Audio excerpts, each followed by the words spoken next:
욥기 14장.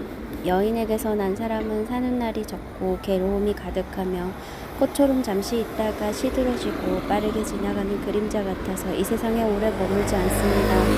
주는 이와 같은 자를 감시하시고 끌어내어 식문하려고 하십니까? 어떻게 더러운 곳에서 깨끗한 것이 나올 수 있겠습니까? 그렇게 할 수 있는 자는 아무도 없습니다. 주께서는 인생에 사는 날과 달수를 미리 정하시고 아무도 그 이상은 더 살지 못하도록 수명의 한계를 정해놓으셨습니다.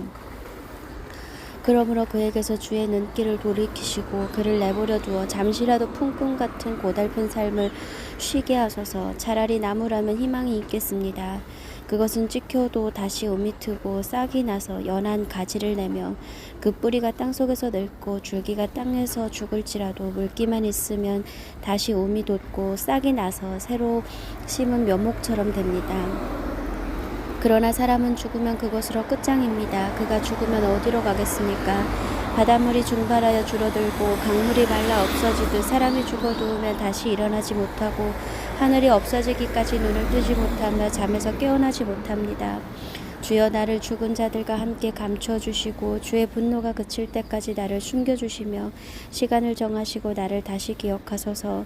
사람이 죽으면 어떻게 다시 살아날 수 있겠습니까? 나는 이 고통스러운 시련이 끝날 때까지 참고 기다리겠습니다. 그 후에는 주께서 나를 부르실 것이요 나는 대답할 것이며 주께서는 주의 손으로 만드신 나를 그리워할 것입니다. 그때는 주께서 나의 걸음을 세셔도 내 죄는 들춰내지 않으시고 그 모든 것을 덮어주시며 용서해 주실 것입니다. 산이 침식되어 무너지고 바위가 그 자리에서 옮겨지며 물이 돌을 닳게 하고 급류가 땅의 흙을 씻어 내려가듯이 주께서는 사람의 희망을 꺾어버리십니다.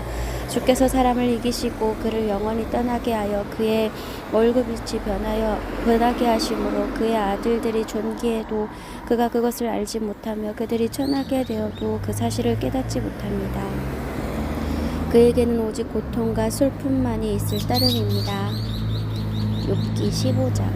엘리바스. 그때 대만 사람 엘리바스가 말하였다. 내가 지혜 있는 척하지만 정말 무익하고 쓸데없는 말만 하는구나. 참으로 지혜로운 사람은 너처럼 어리석은 말을 하지 않으며 아무런 의미도 없는 그와 같은 헛된 말로 자신을 변명하지 않는다.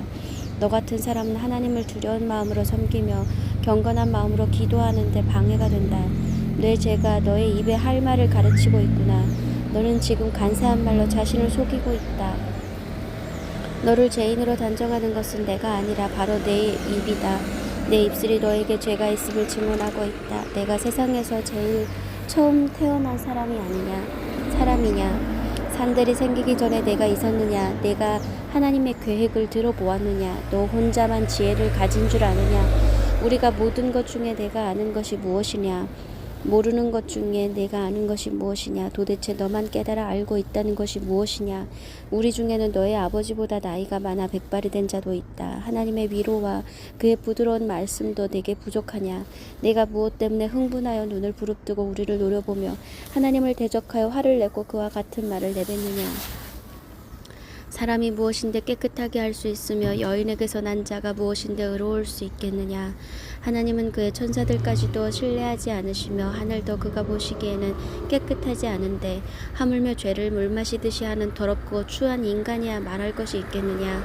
이제 내 말을 들어라. 내가 본 것을 너에게 말해주겠다. 이것은 지혜로운 자들이 우리 조상들에게서 받은 것을 하나도 숨기지 않고 우리에게 전해준 것이다. 그 당시에는 우리 조상들에게만 이 땅이 주어졌기 때문에 외국인들은 왕래할 수 없었다. 남을 괴롭히는 악인은 평생 동안 고통을 당할 것이다. 공포의 소리가 그의 귓가에서 떠날 날이 없을 것이며 그가 안전하다고 생각할 때 뜻하지 않는 변을 당하게 될 것이다. 그에게는 어둠에서 벗어날 희망은 없고 칼날만이 그를 죽이려고 기다리고 있다. 그는 이리저리 방황하면서 먹을 것을 구걸하며 자기에게 흑암의 날이 다 가까이 온 것을 안다. 고통과 번민이 그를 두렵게 하며 공격 태세를 취한 왕처럼 그에게 덤벼들어 치려고 한다. 이것은 하나님께서 하나님에게 주먹을 휘두르며 전능하신 부분을 배반하고 끝까지 고집을 피우며 하나님을 대항하는 인간의 운명이다. 악인은 비대해지고 부유하며 자기가 정복한 성의 주민들을 죽이고 그곳에 살지만은 그 부유함이 오래가지 못하고 그의 재산이 머지않아 바닥이 바닥이 나고 말 것이다. 그는 어둠에서 떠나지 못할 것이며 그가 가진 모든 것은 불에 타버리고 그는 하나님의 입김에 사라질 것이다. 그가 무가치한 것을 신뢰하여 자신을 속이지 못하게 하라. 무가치한 그것이 바로 그에게 돌아올 대가이다.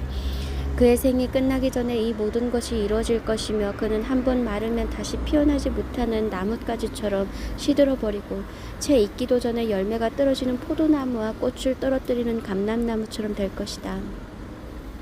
경건치 못한 자들은 자손이 없을 것이며 뇌물을 받는 자의 집은 불에 탈 것이다. 그들은 악한 생각을 베고 죄를 낳는 자들이며 그들의 마음은 언제나 속임수로 가득 차 있다.